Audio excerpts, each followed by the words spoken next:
Hello guys, स्वागत है आज फिर से आपके हमारे अपने यूट्यूब चैनल पे। आज का वीडियो आपको पढ़ाई से बिल्कुल अलग होगा।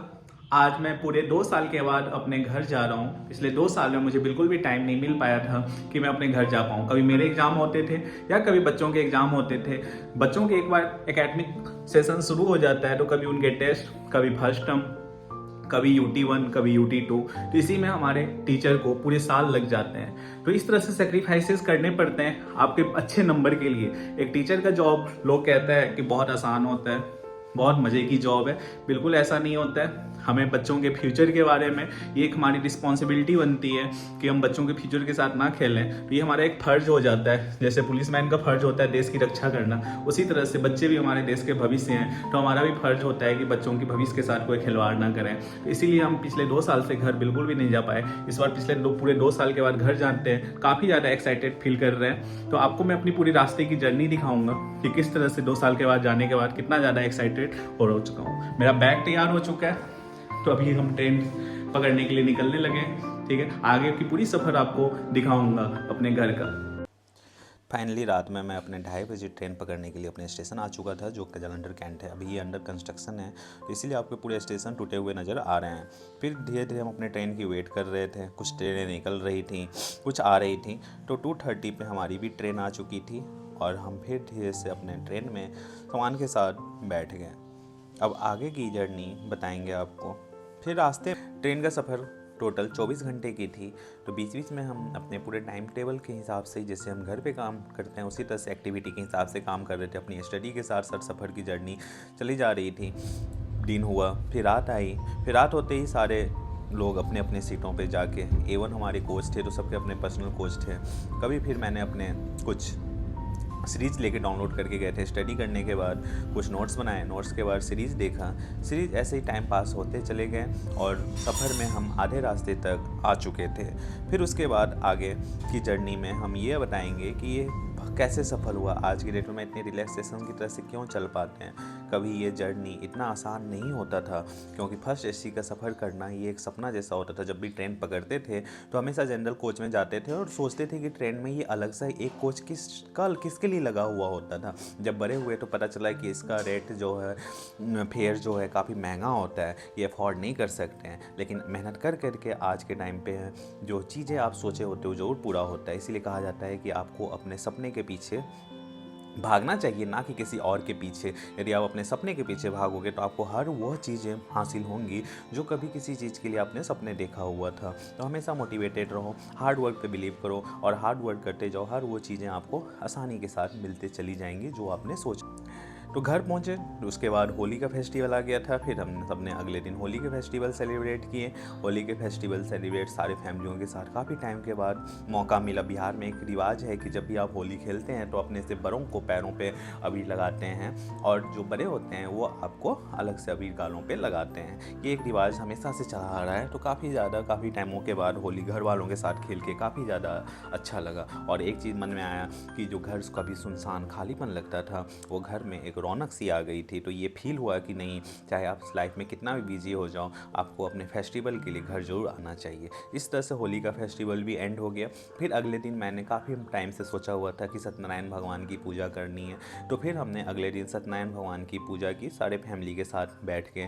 तो वो भी एक अलग ही एहसास दिलाया। कभी कभी आपको अध्यात्म भी होना चाहिए, ये आपको एक मन को, आत्मा को शांति देता है। फिर कुछ दिन के बाद हम सब ने, जितने भी भाई बहन थे, सब ने हमने पिकनिक का प्लान किया और आंगन में हमने पिकनिक के दरवाजे पे ही हम सब ने बैठ के, किसी ने प्याज कट किया, किसी ने अंडे को उबाला और एग करी का हमने दरवाजे पे ही पिकनिक की तैयारी करके वहीं पे ईंट रख के बनाए और सब ने फिर साथ में मिल के खाना खाया। वो अलग एहसास दिलाता है गाँवों की खूबसूरती का, कि गांव एक अलग कैसे बाकी जगहों से है, शहरों से अलग, भीड़ भाड़ से अलग। तो हम सब भाई बहनों ने फिर वहाँ पे ही बैठ के पिकनिक मनाया और सेलिब्रेट किए। ये हमारा घर है। जो गाँव में काफ़ी टाइम के बाद मैंने देखा था। तो सारी चीज़ें एक प्रॉपर तरीके से एडजस्टेड थी। खेतों से दाल की फसलें कट के आई हुई थी। एक मशीन आया जिसमें सारी दाल की फसलों को जो जंगल दाल के जो पेड़ थे उसको उसमें मशीनों में डाला जा रहा था एक तरफ से, और दूसरे साइड से जो है वो दाल निकली जा रही थी। तो वो मशीनें हर लोगों के जहाँ जहाँ पे दाल हुई थी वो मशीनें जाती ट्रैवल करती हैं। इनका चार्जेस जो लेते हैं ये मशीनों का, वो आपको 10 केजी दाल पे 9 केजी आपको देंगे और 1 केजी वो चार्जेस इसका रखते हैं। मतलब आप पैसे भी दे सकते हो या दाल भी दे के इनको मशीनों से आप दाल के ग्रेन्स जो हैं वो अलग करा सकते हो। ये एक बहुत लंबा प्रोसेस होता है। अभी ये दाल यहाँ से निकला है, इसको 10 से 15 दिन धूप में सुखाया जाएगा। इसीलिए कहा जाता है किसानों की लाइफ उतनी आसान भी नहीं होती जितना लोग समझते हैं। तो एक तरह से इतने सारे मेहनत लगते हैं एक दाल को बनाने के लिए। फिर हमने अगले दिन, मेरी वाइफ की नानी घर इधर मेरे गांव के बगल में ही था, तो हम सब ने प्लान किया कि क्यों ना नानी घर चला जाए। फिर अगले दिन मैं, दादी, बड़ी माँ, सब लोग हम लोग नानी घर गए। वहाँ पे पूरा दिन हमने स्पेंड किया कि गांव की खूबसूरती देखिए कि कितना खूबसूरत गांव दिख रहा है। गांव काफ़ी खूबसूरत होते हैं, लेकिन अब गांव में जो रौनक होती थी वो पहले वाली रौनक नहीं दिखती है। फिर एक हमारी शहर झंझारपुर में एक मिथिला हाट बनाया गया, जो घूमने फिरने के लिए काफ़ी अच्छी जगह बन चुकी है। यहाँ पर आप जाके देखोगे तो यहाँ के मनमोहक देखते ही बनता है। इसकी छटा अलग ही खूबसूरत बिखेरती है। तो हर किसी को यहाँ पे जरूर आना चाहिए। ये खूबसूरती देखो, एक पॉन्ड की तरह बनाया गया है। नाव आप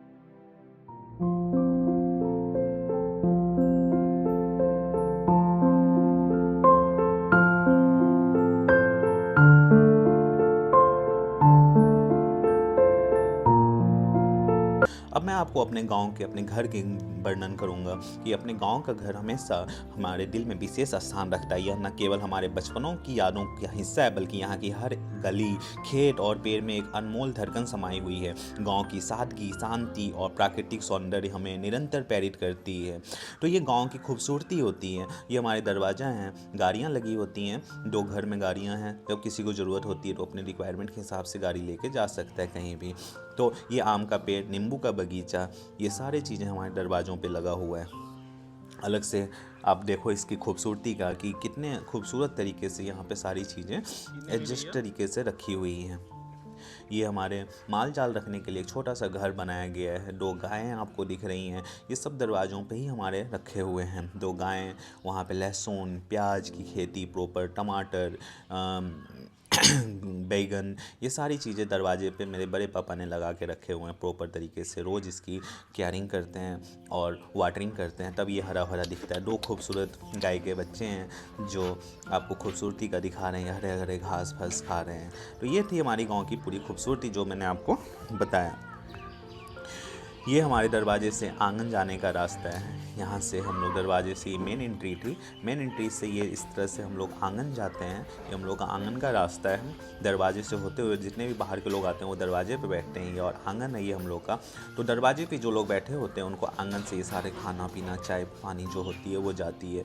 ये हम लोग का एक सुंदर सा आंगन है जिसमें कभी काफ़ी ज़्यादा रौनक होती थी, लेकिन अब सब लोग अपने ड्रीम के लिए, अपने खुशी के लिए बाहर रहते हैं, क्योंकि हम सबको पता है कि यदि हम कुछ करेंगे तो ही हमारी पे इनकम होंगे और इनकम से अपनी खुशी को पूरा कर सकते हैं, अपने सपने को पूरा कर सकते हैं। लेकिन फिर भी फेस्टिवल में सब लोगों को आनी चाहिए ताकि हमारे घर में बीच बीच में रौनक आती रहे। पहले हमारे दादाजी दादी लोग सब लोग होते थे, तो अब धीरे धीरे वो लोग नहीं आए। देखिए गाँव में कितने खूबसूरत सा तुलसी का पेड़ है जो गांव की हमारे घर के आंगन की खूबसूरती अलग ही बताती है।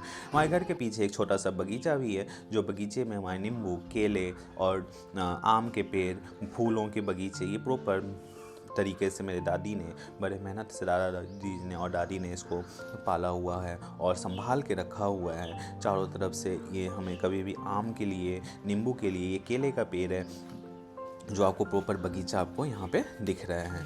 तो ये थी पूरा गांव का मेरे चित्र वर्णन, जो अब यहाँ पे मैंने आपको वीडियो के माध्यम से बताने की कोशिश की है। और हम सबको कोशिश ज़रूर करनी चाहिए कि जब भी फेस्टिवल हो, कुछ भी हो, तो हमें गांव में ज़रूर आनी चाहिए, ताकि हमें अपने जन्मभूमि से जुड़ाव लगाव हो। और हमें यदि अपने जन्मभूमि से जुड़ाव लगाव होगा तो ही हम अपने आने वाले जनरेशन को भी बता सकते हैं कि गाँव की खूबसूरती क्या है।